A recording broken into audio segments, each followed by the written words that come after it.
Assalamualaikum warahmatullahi wabarakatuh. Alhamdulillahi wa kafa. Assalatu wassalamu ala sayyidil mustafa wa ala alihi wa sahbihi ahli sidqi wal wafa. Ashhadu an la ilaha illallah wa ashhadu anna muhammadar rasulullah. Amma ba'd. Yang pertama dan yang paling utama, kita ucapkan puji syukur kehadirat Allah Subhanahu wa Ta'ala yang telah memberikan nikmat yang begitu besar kepada kita semua. Andai kata ranting-ranting yang ada di dunia itu dijadikan sebagai penanya, lautan itu dijadikan sebagai tintanya, dan daun-daun dijadikan sebagai kertasnya, niscaya tidak akan mampu menghitung berapa banyak nikmat yang telah Allah berikan kepada kita semuanya. Sama-sama kita ucapkan alhamdulillahirabbil alamin. Salawat dan salam senantiasa tercurah kepada baginda Nabi besar Muhammad sallallahu alaihi wasallam. Suatu ketika Rasulullah duduk bersama para sahabat. Kemudian Rasulullah berkata, "Wahai para sahabat, aku sedang merindukan satu golongan yang mulia." Mendengar perkataan Rasulullah sallallahu alaihi wasallam itu, para sahabat pun bertanya, "Ya Rasulullah, siapakah golongan yang mulia itu? Apakah mereka para malaikat?" Kata Nabi, "Bukan mereka yang aku maksud. Bagaimana mungkin para malaikat tidak mulia, sedangkan mereka senantiasa berzikir kepada Allah Subhanahu wa Ta'ala?" Kemudian para sahabat bertanya lagi, "Ya Rasulullah, apakah para nabi dan rasul?" Kata Rasulullah, "Bukan mereka yang aku maksud. Bagaimana mungkin para nabi dan rasul itu enggak mulia, sedangkan mereka itu adalah utusannya Allah Subhanahu wa Ta'ala." Kemudian para sahabat pun bertanya lagi, "Ya Rasulullah, apakah kami para sahabatmu?" Kemudian Rasulullah berkata, "Bukan kalian yang aku maksud. Bagaimana mungkin kalian itu tidak mulia, sedangkan kalian senantiasa berada di sisiku." Kemudian para sahabat pun berkata, "Allah dan Rasulnya lah yang lebih mengetahui." Maka Rasulullah Shallallahu Alaihi Wasallam bersabda, "Tuba liman yaroni wa amanabih." Beruntung orang yang pernah melihatku, orang yang sezaman denganku, kemudian dia beriman kepadaku. Thumma tuba, thumma tuba, thumma tuba. Kemudian beruntung, beruntung, dan beruntung. Keberuntungan yang Nabi sebutkan sampai 3 kali diperuntukkan untuk siapa? Liman lam yaroni wa amanabih. Untuk orang yang tidak pernah melihat Nabi, untuk orang yang tidak pernah sezaman dengan Nabi, tapi dia rindu kepada Nabi, tapi dia beriman kepada Nabi Muhammad sallallahu alaihi wasallam. Allahumma shalli wa sallim ala sayyidina Muhammad wa ala ali sayyidina Muhammad. Langsung saja tidak memperpanjang mukadimah saya, kita masuki judul kultum saya pada hari ini, ialah meraih kebenaran dan kebahagiaan dengan mendekatkan diri pada Al-Quran.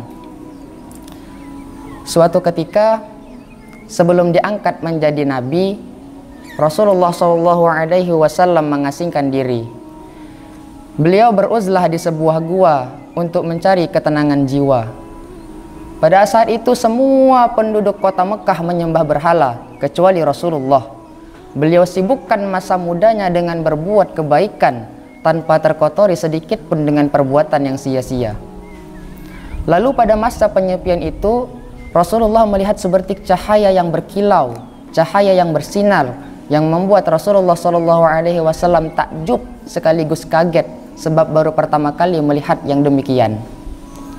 Malaikat Jibril datang membawakan wahyu pertama kepada manusia yang paling mulia dari segala makhluk yang ada.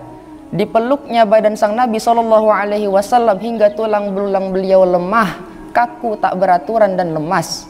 Sampai berkali-kali dituntun oleh malaikat Jibril mengatakan, "Iqra, bacalah." Tapi apa kata Rasulullah? "Saya nggak bisa baca." Kemudian malaikat Jibril berkata lagi, "Iqra, bacalah." Rasulullah tetap bilang, "Saya nggak bisa baca." Sampai 3 kali malaikat Jibril katakan, "Iqra." Tapi apa kata Rasulullah? Rasulullah masih katakan, "Saya nggak bisa baca." Sampailah turun ayat Al-Quran yang pertama, yakni surah Al-Alaq ayat pertama, "Iqra bismi rabbikal ladzi khalaq." bacalah dengan nama Tuhanmu yang menciptakan. Ayat ini seolah-olah berkata kepada Rasulullah, ya Rasulullah, jangankan mengajarkan engkau bisa membaca, sedangkan menciptakan engkau saja Allah Subhanahu wa taala kuasa. Hari itu adalah hari yang sangat luar biasa bagi Rasulullah hingga beliau pulang dalam keadaan menggigil di antara panasnya kota. Pertanyaannya adalah, kenapa harus Al-Quran? Apa tujuan Allah turunkan Al-Quran? Padahal sebelumnya sudah ada beberapa kitab seperti kitab Injil, Taurat, dan Zabur. Tak lain tak bukan Allah Subhanahu wa taala berfirman di dalam Al-Quran surah Al-Baqarah ayat 2, "Dzalikal kitabu la raiba fih, hudal lil muttaqin." Kitab Al-Quran ini enggak ada keraguan padanya, petunjuk bagi orang-orang yang bertakwa. Betapa banyak di antara kita yang mencari ketenangan dan kebahagiaan selain daripada Allah dan Al-Quran. Kita berlomba-lomba menumpahkan rasa galau, gelisah maupun merana pada manusia, haus akan perhatian manusia, hingga caper di dunia maya maupun dunia nyata. Kita jadikan harta, cinta, dan tahta sebagai tolak ukur bahagia. Padahal Allah Subhanahu wa taala telah memaparkan dengan jelas berbagai cara metode penyembuhan melalui Al-Quran, mulai dari rasa sedih, galau, gelisah, merana, marah, ataupun gundah yang semuanya bisa Allah hilangkan melalui Al-Quran, lalu mengubahnya menjadi ketenangan. Mungkin sulit bagi kita, bukan berarti sulit bagi Allah Subhanahu wa taala. Hadirin kaum muslimin wal muslimat rahimakumullah. Rasulullah Shallallahu Alaihi Wasallam bersabda, "Man qara'a harfan min kitabillahi ta'ala falahu hasanah, wal hasanatu bi asyri amthaliha. La aqulu alif lam mim harfun, bal aqulu alifun harfun, wa lamun harfun, wa mimun harfun."